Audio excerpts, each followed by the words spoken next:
What do you see when you imagine a Hollywood star's last moments? Bright lights clapping a soft goodbye?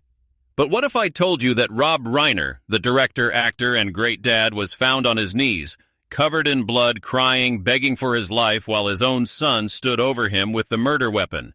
Sounds like a made-up story, right? It's not. This really happened. And now the world is seeing the leaked details of what went down that night in a $13.5 million Brentwood mansion. One of the scariest crimes Hollywood has ever seen. Before we go on, please hit the like button, subscribe to the channel, and turn on the notification bell for updates. Not in a film, not at a fancy event, but in the bloody living room of a family everyone thought they knew. Rob Reiner and his wife, Michelle Singer Reiner, were found stabbed to death on Sunday afternoon. The autopsy report was awful. Lots of stab wounds, throats cut, cuts from trying to defend themselves, slashes on the arms, blood soaked into the floor. But the spookiest part, the last picture of Rob Reiner on his knees begging.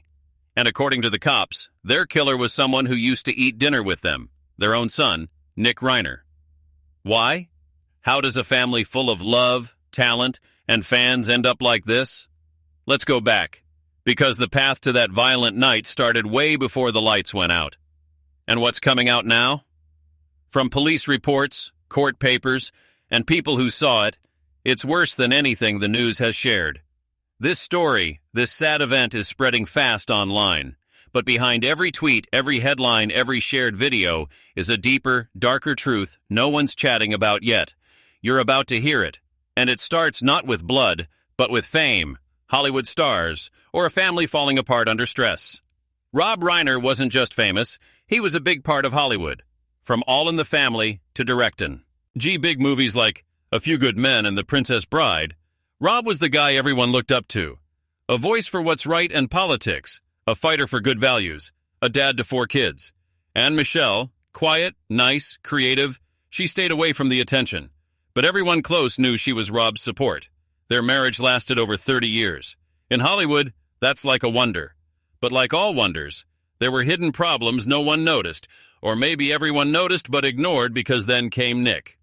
Nick Reiner, their youngest son, was born into money and expectations. Growing up in the shadow of famous people can either motivate you or eat you up. For Nick, it was the second one. Early problems with addiction, rehab by 16, arrests kept quiet, a failed try at writing scripts, and then years of quiet until he showed up again, moved back into the guest house behind Rob and Michelle's place. A 32-year-old guy living right next to his parents. Not getting better, getting worse. People talked softly, but the Reiners didn't say anything. They kept him safe until something changed. The last time they were seen in public, a holiday party that turned bad. It was supposed to be a fun night. Conan O'Brien hosted a fancy holiday party at his house. Shiny lights, famous guests, lots of champagne. Rob and Michelle arrived smiling at first until people noticed something odd. Nick Reiner was there too. Not invited, just showed up. Hanging around, looking grumpy, stressed. One family friend told reporters, "You could feel it. Something was off, like the air got still when they were close." Several people later said an argument started near the bar. Voices got loud. One glass broke. Michelle was heard saying, "Not here, please, not here." Nick answered, "Why not? You only pretend in front of them anyway." Rob stepped in. "Nick, stop," Nick growled. "You stopped being a father when you started directing your life like a movie." And then quiet. The party kept going, but the Reiners left early. They looked upset, pale. Michelle held her coat tight. Rob walked like he'd gotten 10 years older in 1 hour. What happened in that car ride home? Why didn't they call the police? Why didn't anyone help? Or had everyone gotten too used to ignoring it? The mansion, the murder, the mystery. Brentwood, an area known for rich people, guards, and privacy. Rob and Michelle's place was like a fort, lots of gates, cameras, panic buttons, top alarms. And yet somehow, in the early morning on Sunday, all of it didn't work. According to police, the whole system was turned off at exactly 1:54 a.m. by hand. Not a mistake, not weather. Someone shut it off. By 3:40 p.m. that afternoon, Romy Reiner, Rob and Michelle's daughter, came to check on them. She hadn't heard from them all morning. Her calls weren't answered. What she found would scare her forever. Her parents next to each other, throats cut, blood on the floor, the walls, even the ceiling fan. Rob's eyes still open. Michelle's hand reaching toward her phone inches too far. She fell down, screaming. The 911 call was hard to understand. And in the guest house, empty wine bottles, scratched walls, a half-burned page of writing with the words, "They always knew this was coming." The arrest and the wave of people getting mad. Nick Reiner was caught hours later, walking around Exposition Park, no shirt, mumbling. When police came up, he didn't run. He looked up, smiled a little, and said, "Did they finally listen?" It didn't take long for detectives to figure it out. DNA, text messages, video from earlier that day, and worst of all, a bloody shirt left in the backyard fire pit. Charges came fast. 2 counts of first-degree murder with special details. No bail, no words from his lawyers. And then the leaks started. One by one, bits of proof came out from first helpers, from workers, from unknown people who couldn't stay quiet. A photo, a quote, a scream. It was Rob's last beg that shook the internet.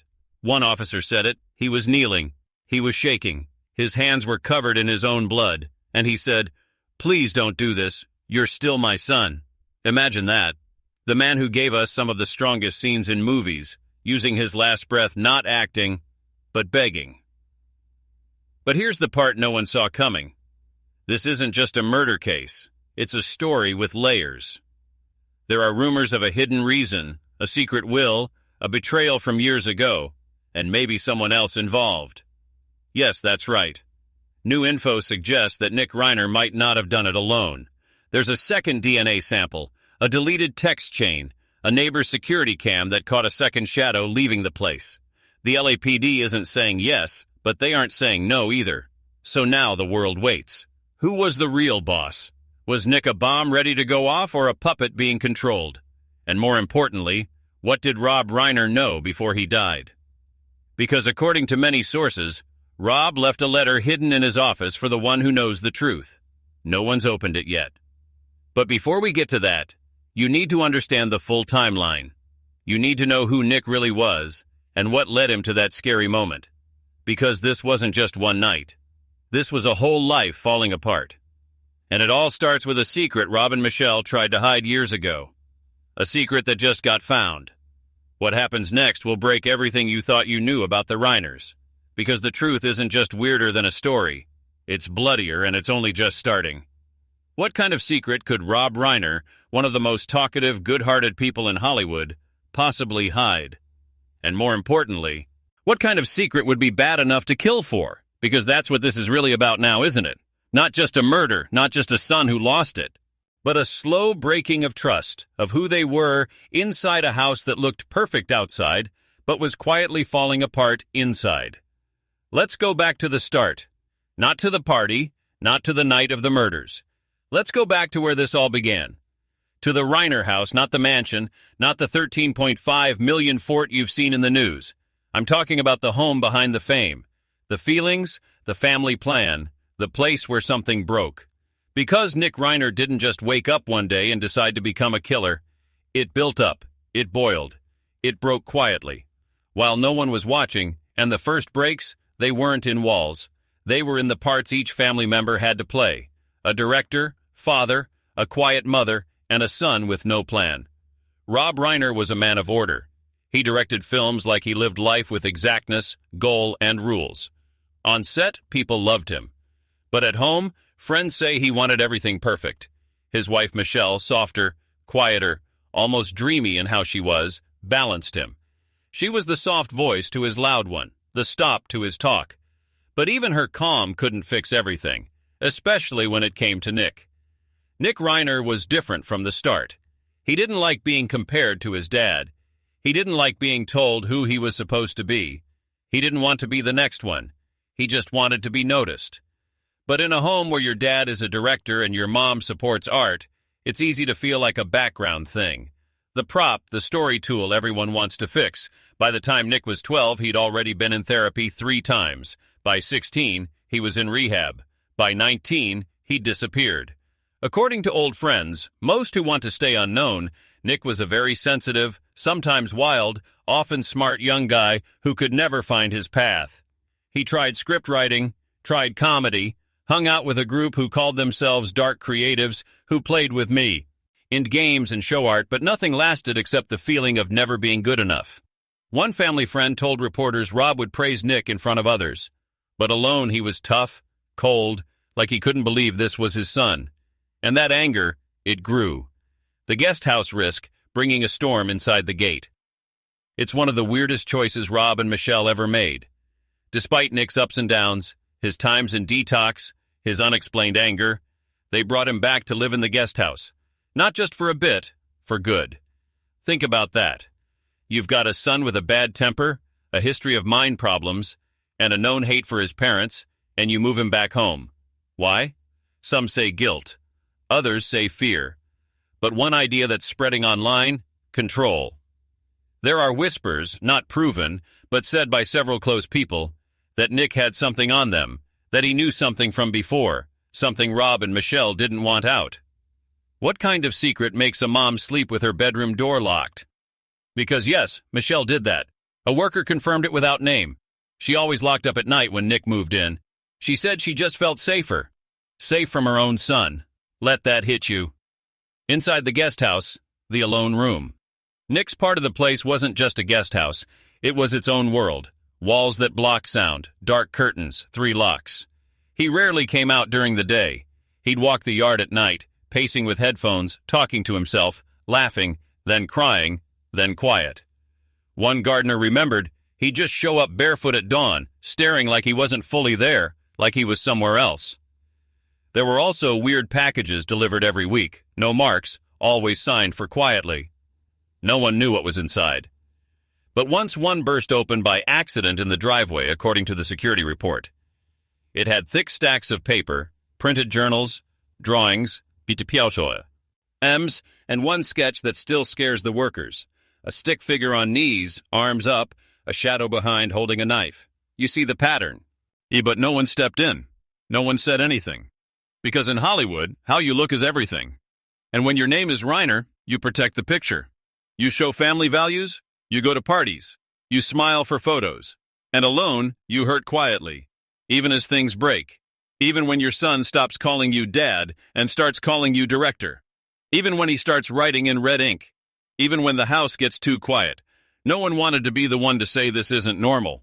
Not the helpers, not the lawyers, not even Romy, who some say hardly visited lately. Why? Because quiet is safer than trouble until someone dies. And then the truth comes out faster than the cleaners can wipe it. Rob's letter, Michelle's eyes, and a diary no one was supposed to read. Now, let's talk about the letter, because according to one cop who spoke without name, Rob had written something lately. Not a script, a confession hidden in his office. Inside a book, a classic The Godfather, page 94, folded neatly, it was labeled for the one who knows the truth. And while no one's shared what's in it yet, the word cover-up has come up in private DA talks. What was Rob covering? What guilt made him let his son stay, even when it made Michelle feel unsafe? Was it something from Nick's kid days? A choice they made that Nick never forgave? That letter may be closed, but Nick's journal, not anymore. Pages from it have leaked, and one part stands out. They act like they're perfect. But perfect people don't hide their mistakes. They let their problems live in the guest house, then wonder why the walls shake. A spooky comparison, but also maybe a warning because the shaking started long before the screams. And on the night, everything broke. Nick said one line that made everyone stop. It happened just after the attack. As officers came up, blood still on his shoes, he looked up with a scary calm and said, "They too allowed me I was the broken one, but they built the machine." What does that even mean? What machine? Is it a symbol? Is it real? Is it about the fame, the control, the years of pressure? Or is it something else? Because here's where things go deeper than anyone thought. And it starts with a find made after Nick's arrest. Inside a locked drawer in his guest house. Not weapons, not drugs, but something way more weird. A manifesto with a list of names. And the first 3, Rob, Michelle, Romy, and the 4th, a name not out to the public yet, but close people say it shocked cops because it links back to a project Rob Reiner worked on 20 years ago. A project with secret agreements, One with a bad end so bad it was quietly hidden until now. And the chilling part, the next page of the manifesto had just 2 words in big letters. What the hell is Phase 2? That's the question everyone is thinking. Detectives, reporters, fans, Hollywood people. Because this wasn't just a random note in some crazy book. It was planned, thought out. Nick Reiner's so-called manifesto was 17 pages long, typed, with notes, labels, structured like a script with acts, characters, and ideas. But it wasn't a story. It was anger put in order and at the top of every page. 1 word repeated in big letters. The machine. What was this machine Nick thought he was stuck in? According to people close to the case, Nick's writings show a scary picture. He thought his life was planned, every choice made for him, every mistake set up, every fail designed. And who did he blame? His dad, the director, his mom, the helper, his sister, the one who saw him fall and said nothing. Nick saw himself not as a guy who lost control, but as someone made to blow up. The family acting. When home becomes a stage. Let's go back to kid days. Rob Reiner wasn't just a dad. He was big. He was always there. By the time Nick was 5, he was as already being filmed for home videos. Carefully lit, perfectly set. Friends say it felt less like a family and more like a show. One kid friend who asked to be called only C remembers going to the Reiner home. It was weird, he said, like walking into a movie set. There were no normal messes, no cartoons, just jazz, books on the table, and that pressure not said but strong.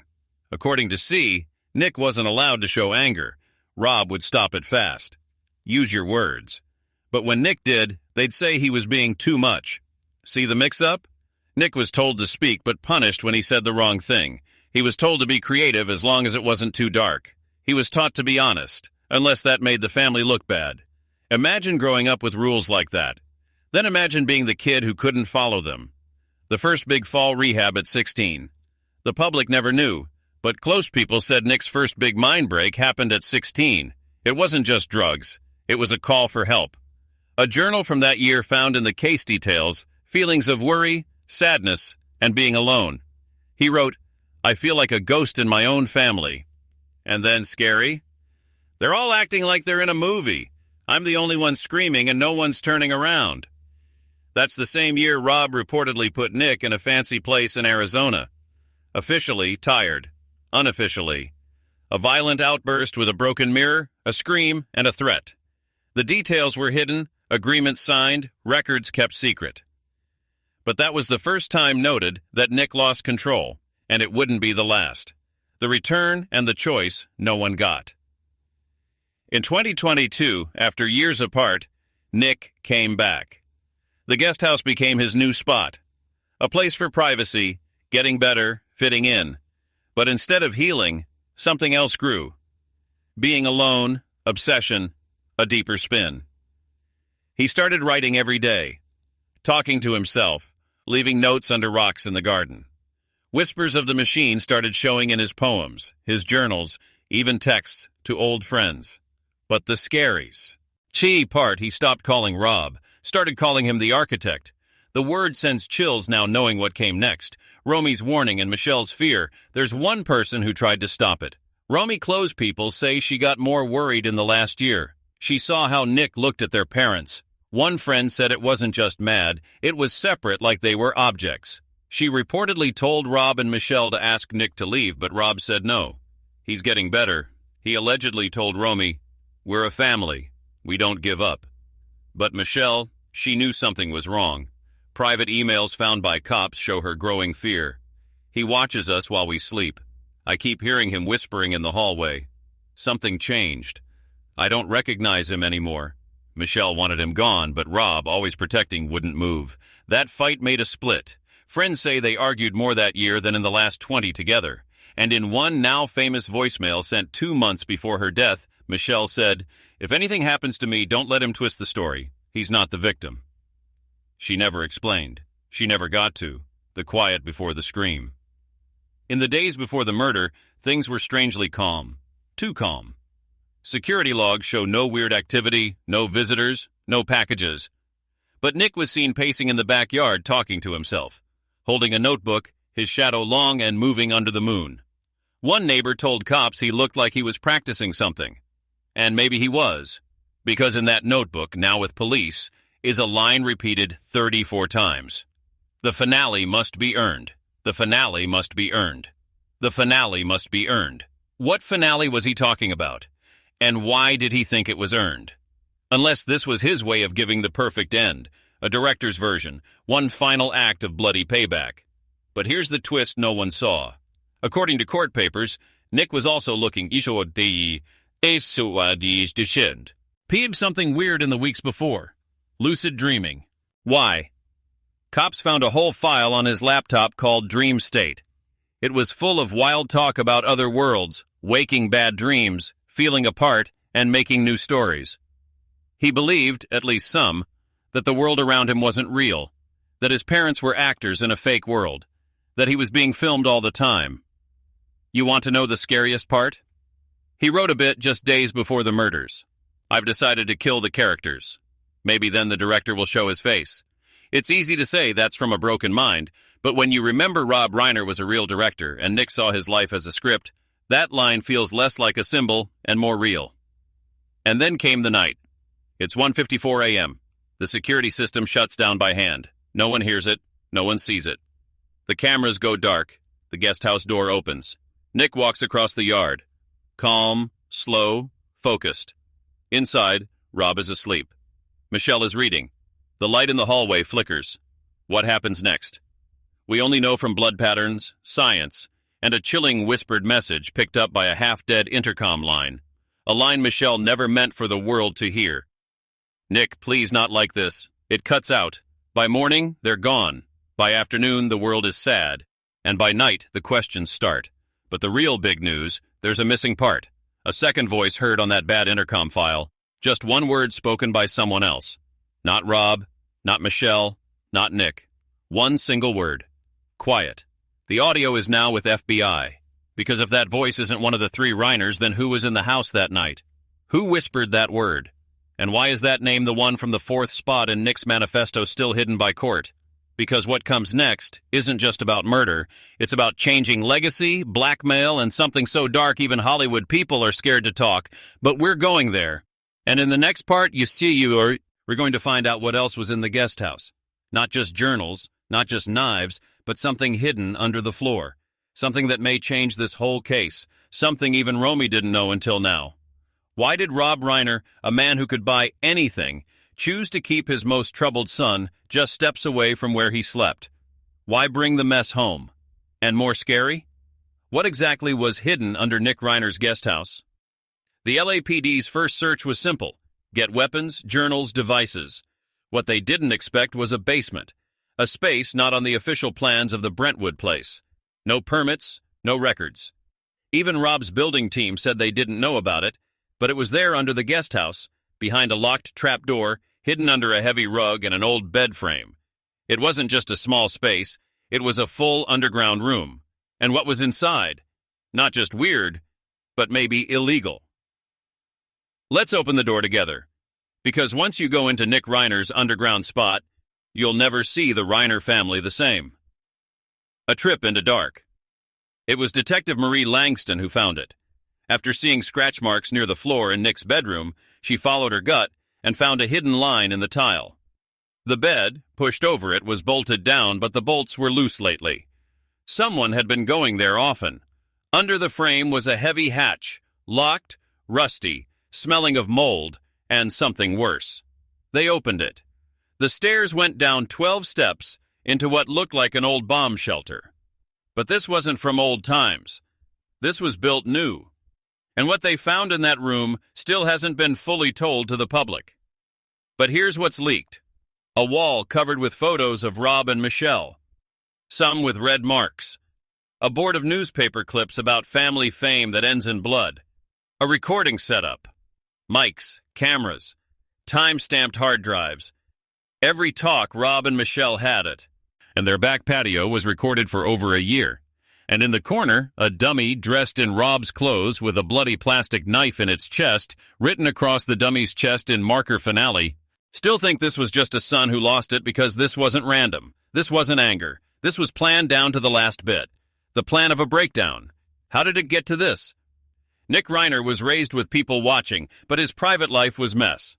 His early kid days were full of order, practices, meetings, readings. While other kids had lemonade stands, Nick was at table reads and learning tone from Hollywood bosses. Sources say that by age 10, he'd been told not to laugh that way. By 12, he was being changed by private teachers. By 15, he stopped eating at the family table.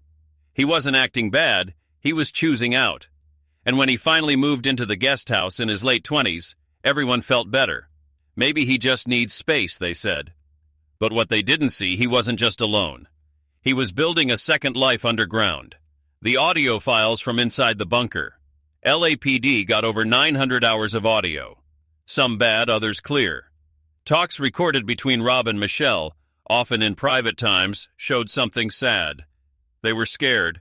They talked softly. They talked about calling experts, getting mind help. In one tape, Rob can be heard saying, "If we send him away again, he'll come back worse." Michelle answers, voice breaking, "Or he won't come back at all, and we'll live." Rob's reply, "Then we're not a family anymore." It's sad. A dad holding on to the idea of together while the danger was close listening. But here's where things change. One audio file from 2 weeks before the murder has Rob saying, "I should have told you what happened back then with Nick Michelle. It wouldn't have changed anything, Rob, but it might have prepared you." What were they talking about? What happened back then? Ideas go from a past bad event to something darker. An accusation maybe that was hidden with quiet and money.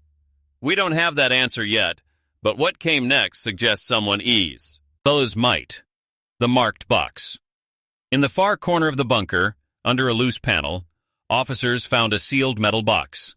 Inside, an old photo of Nick at age 10, crying, a DVD labeled Witness, a birth paper with a name blacked out, and a signed secret agreement from 2009 with the Reiner family lawyer stamp.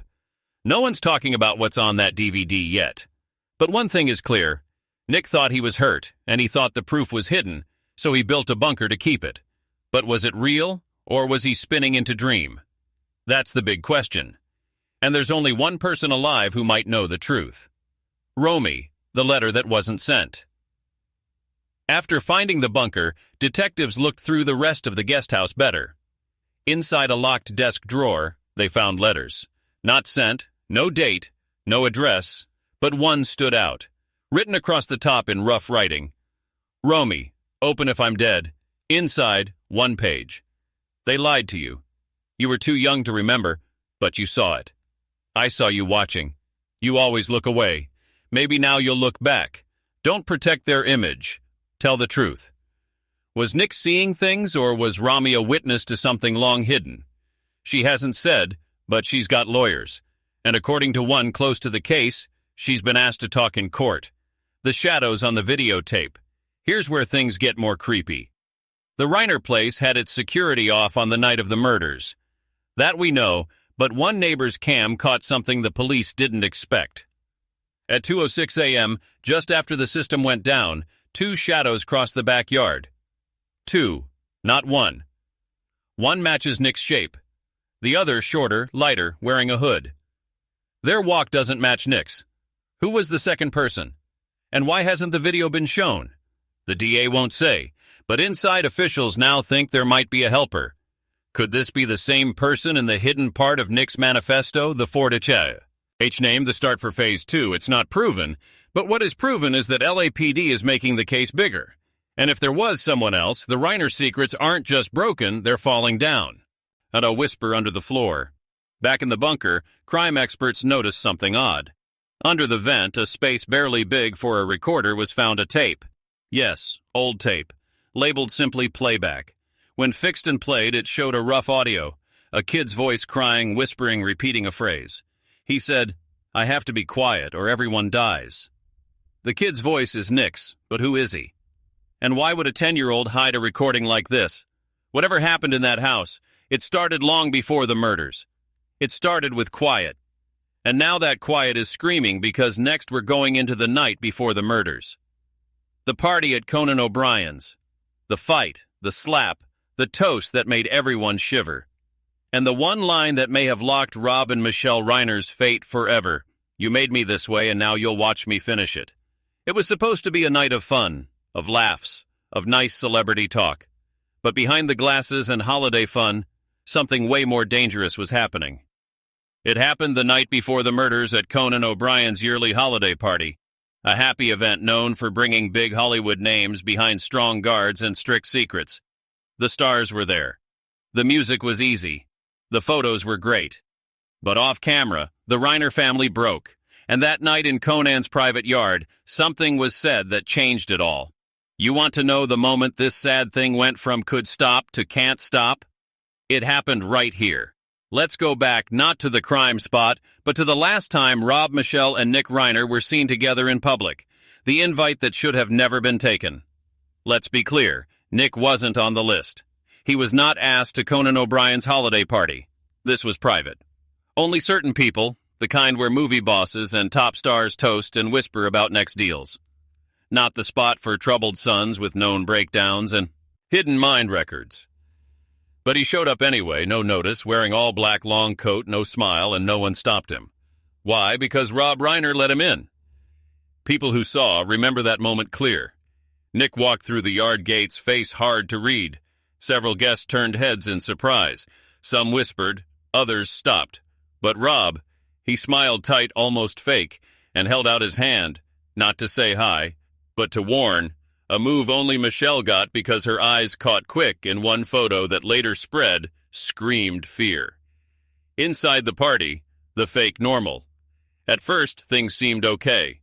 The family stood together near the main fire, laughing, though the laughs didn't reach their eyes. Michelle held a glass of red wine. Rob shook hands. Nick stood a few feet back like a shadow trying to fit. One maker who was there said everyone knew the Reiners were tense. But no one thought what came next because it wasn't long before the tension broke. And when it did, the mess hurt everyone close.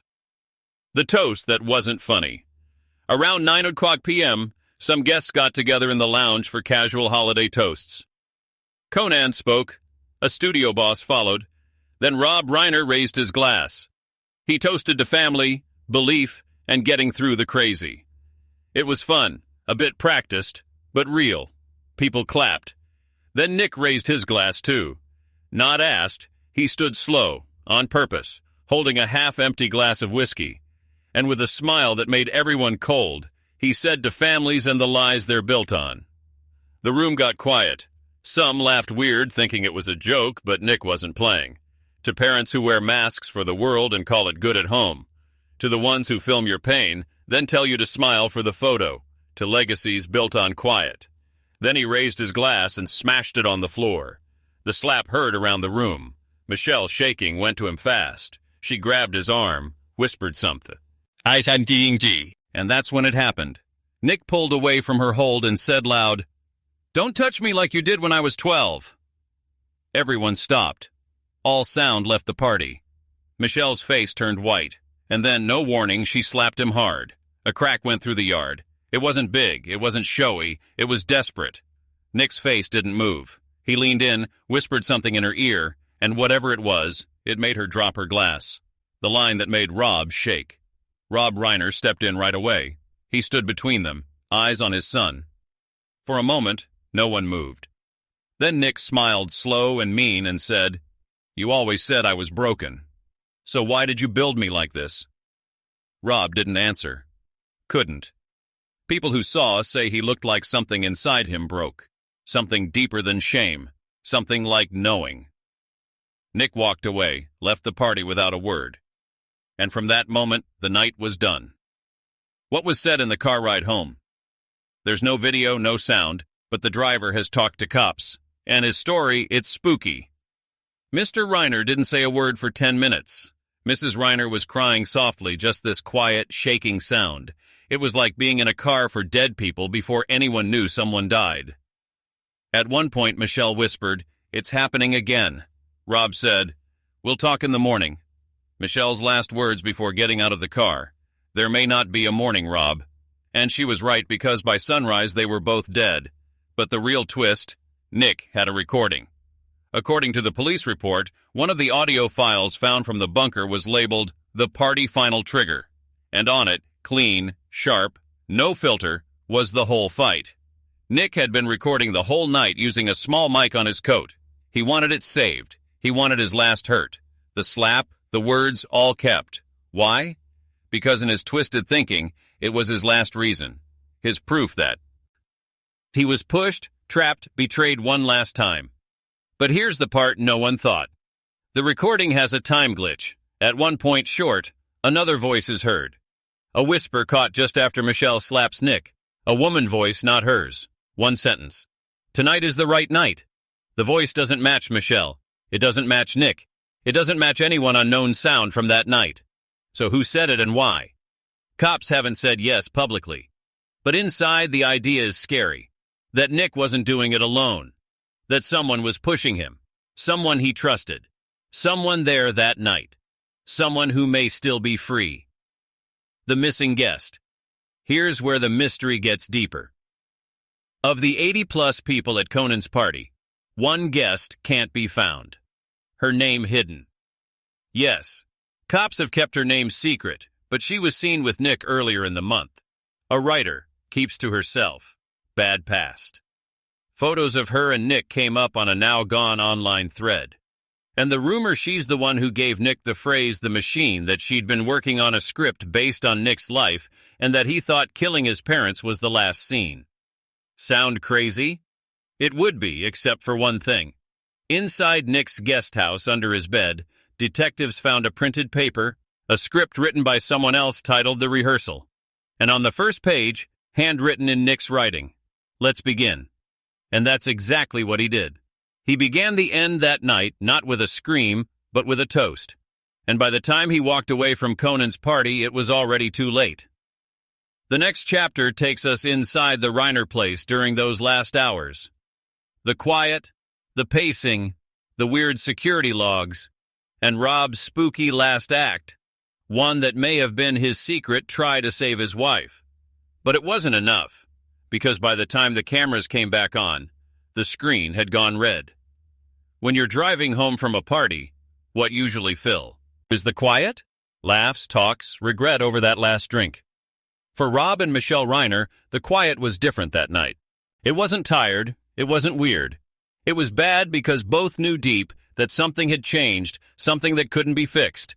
And it was right there, hidden in their thoughts like a bomb counting down. The car ride back from Conan O'Brien's party wasn't just a drive. It was a sad line in reverse, taking two people toward death not away. And in that quiet drive through Brentwood's twisty streets, the last piece fell. You see, Rob didn't want to say it, Michelle didn't want to speak it, but they were both thinking the same. Nick's going to do something. The only question was, what the path that should have been safe? It was 9:52 p.m. when Rob and Michelle left Conan's party. Their driver, a longtime worker named Javier Calderon, said the path. San Vicente Bundy Sunset Home. They weren't followed, at least not clear, but according to video from a nearby gas place, a black SUV pulled out 30 seconds after they left the party. It followed for 2 blocks, then turned. Too much chance to ignore, too short to prove. But remember, Nick left before them. So, who was in that SUV? We'll come back to that because right now, we need to stay in that car with Rob and Michelle because the talk that happened next is hard. Inside the car, Michelle falls apart. Javier didn't listen on purpose, but with the Reiners behind him and no wall, their voices were clear. At first, it was just quiet breathing. Then Michelle whispered, "I shouldn't have slapped him." Rob replied, "You didn't have a choice." "Michelle, I saw something in his face." "Rob, I've never seen it before. He wasn't angry. He wasn't embarrassed. He was done." Rob said nothing. Then after a long stop, "We should have done this years ago." Michelle's reply, "But we didn't." And now he's writing the ending. Javier told police that she wasn't being too much. She wasn't crying. Her voice was flat, numb, like someone who already knew what it was coming. Rob tried to make her feel better. Said he'd talk to Nick in the morning, that he would get him help again, that this time they'd do it for real. But Michelle just looked out the window. No more plans, Rob. This isn't one of your movies. And then quietly, you always wanted to direct the ending. Now look, the driveway video glitch at 10:11 p.m. The Reiners got home. The driveway camera above the gate caught them coming. Rob got out first. Michelle followed. They walked side by side slow toward the front door, and then the video freezes for 18 seconds. When it starts again, they're gone. Not inside the house, not on the grass, just gone. The police say this is likely a system problem, but doubters point to something else. The timing matches exactly with the moment the guest house lights turn on in a different video. Chance or planned? Because Nick wasn't supposed to be up, and yet at 10:11 p.m., he was moving. Michelle's last email. At 10:24 p.m., Michelle sent an email from her tablet. Subject for Romy, not sent. The draft was open when police came. Here's what it said. He's awake. He's pacing again. I locked the bedroom. If I don't call by morning, send someone. She never sent it. Why? Did something take her attention? Or did she know deep it wouldn't help? Rob's final call. Meanwhile, Rob made a call at 10:31 p.m. to their lawyer. It wasn't answered, but he left a message. It's now leaked, and it's chilling. Hey, it's Rob. Something's wrong. I think we may need to start the clause. I know what that means, but I'd rather lose everything then. The message stops. No explain, just quiet. And the clause? What clause? Legal people think it may mean a family money paper, a part that allows for emergency mind hold if a family member gets violent or bad. If that's true, Rob was getting ready to force Nick into care the next day, but he never got to because something or someone stopped that plan. The pacing at 10:44 p.m. The motion sensors in the backyard saw movement. Pacing back and forth 10 feet over and over like a pattern. It wasn't an animal. It wasn't wind. It was Nick. The sensors logged the pattern. 10:44 p.m. Movement starts. 10:47 p.m. stops. 10:49 p.m. starts again. 10:53 p.m. stops. 10:55 p.m. starts again. And then at 10:58 p.m. it stops for good. Why? Because at 11:01 p.m. the alarm was turned off by someone who knew the code. The last person to use it, Rob. But the logs show a different key. Not his, not Michelle's. A hand override code. One only 3 people knew. Rob, Michelle, and Nick. The last words between father and son. What happened between 11 p.m. and 2 a.m. is mostly mystery, but one part audio file lived. A bad clip from the home's smart speaker. It caught a bit, likely from a failed voice command. 2 voices. Rob's shaking. Please, Nick. Nick's calm. You always wanted a finale, didn't you? Then let's make it unforgettable. The final ride wasn't in the car, it was through memory. Regret. Fail. Because Rob Reiner, Hollywood star, dad of 4, family protector, spent his last time walking down a hall toward his son, thinking he could fix it, thinking he could end the movie before the third part. He couldn't, because Nick already had the script, already had the lights, already had the stage. All he needed was the sign, and it came as quiet. But there was one more camera, and it wasn't supposed to be on. The Reiners had a backup camera system, an old one wired separate in case of power fail. It hadn't worked in months, or so they thought. But when the police checked the hard drive, they found one camera still running, hidden, low clear facing the back hall. And what it caught at 2:04 a.m. would later be called the most spooky video since Sharon Tate. We'll cover that video next, frame by frame, because what it shows is not just Nick Reiner. It's someone else standing behind him in the shadows smiling. What kind of person smiles at murder who stands in the dark just out of frame watching? Horror happen and smiles? Because that's what police now think happened inside the Reiner place. Someone else was there, not just Nick. And this someone wasn't freaking out, wasn't shocked, they were having fun. Welcome to the moment where the case goes from sad to plot. Because when the backup security video was found, almost deleted, flickering with noise, it showed something no one thought. A second figure, a second person, and a second plan. Let's break it down minute by minute, frame by spooky frame. Because now we're going into the cold center of the crime. And what we find there might change everything we thought we knew. the backup camera that wasn't supposed to be there. Let's start with the tech twist.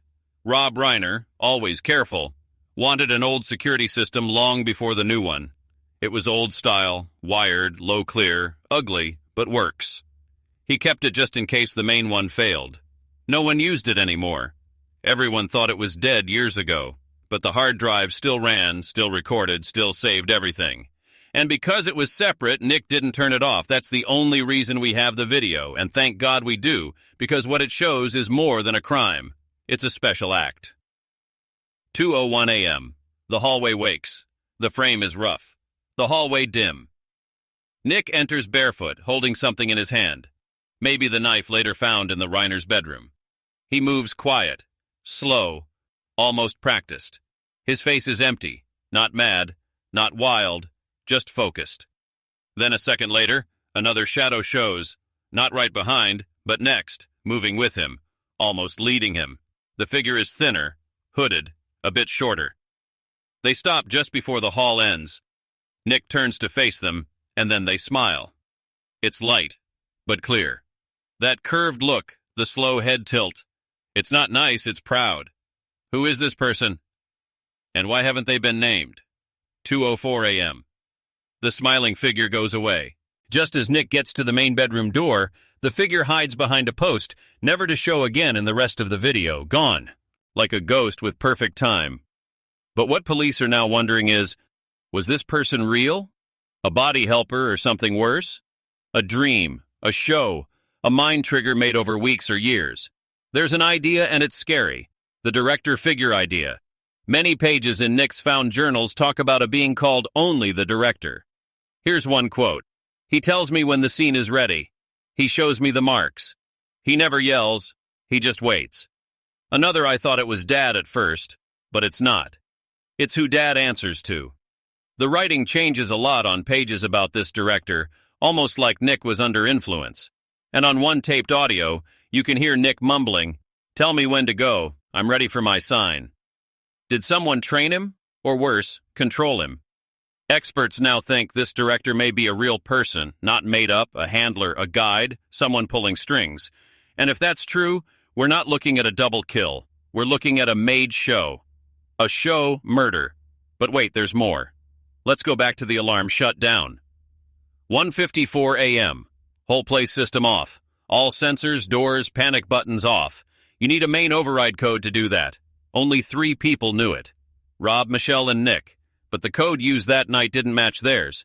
In fact, it wasn't in the system. That's right. A ghost code was put in going past normal security. That should have been impossible. Yet the system took it, which means only one of 2 things. Someone hacked inside, or someone had wire access from inside. Cops now think the second. And guess what's right above the security panel?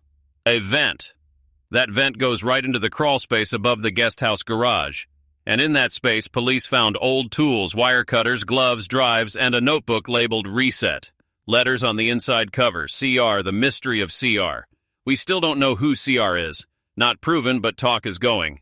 Some think it stands for AEWALT, anti-writing partner of Nick's, someone who disappeared after a mind hold. Others think it's a fake name to protect the real person pulling. But here's the part that chilled the case team. Inside that Reset book, a drawing of the Reiner place, every camera, every door, every hidden spot, and written at the bottom, entry at 1:50, kill lights at 1:54, showtime at 2:00. The timing matches perfect. Someone planned this. Down to the minute, down to the wire. The lights didn't just flicker, they were cut. One of the creepiest details came from the bedroom smart lights.